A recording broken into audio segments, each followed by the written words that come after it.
ಸಂವಿಧಾನಕ್ಕೆ ನೀನೆ ಶಿಲ್ಪಿಯು ದಾರಿದೀಪವು ನೀನೆ ಕಲಿಸಿಕೊಟ್ಟೆ ಸಮಾನತೆಯನು ಏಕತೆಯನು ರಾಷ್ಟ್ರ ಸಂವಿಧಾನಕ್ಕೆ ನೀನೆ ಶಿಲ್ಪಿಯು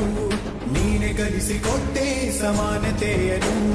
ನಿನ್ನ ಲೇಖನಿಯ ಬರಹ ದೇಶ ಖರ್ಚನೆ ಒಂದು ಮಾತು ಕೂಡ ಭೀಮ ಗರ್ಜನೆ ನಾಯಕ ನೀನು ಭೀಮರ ಮಹಾನಾಯಕ ನೀನು ಭೀಮರ ನಾಯಕ ನೀನು ಭೀಮರ ಮಹಾನಾಯಕ ನೀನು ಭೀಮರ ನೊಂದ ಜನರಿಗೆ ನೀ ದೇವರೋ ಜಗ ಹೇಳಿದೆ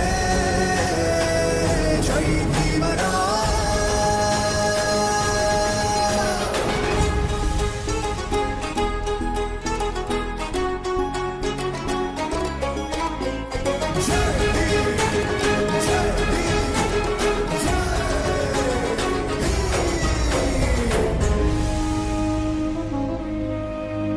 ಸಂಕಟದಲ್ಲಿ ಬಂದೆ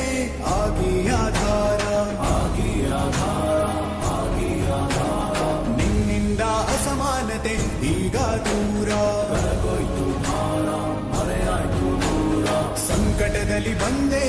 ಆಗಿ ಆಧಾರ ನಿನ್ನಿಂದ ಅಸಮಾನತೆ ಈಗ ದೂರ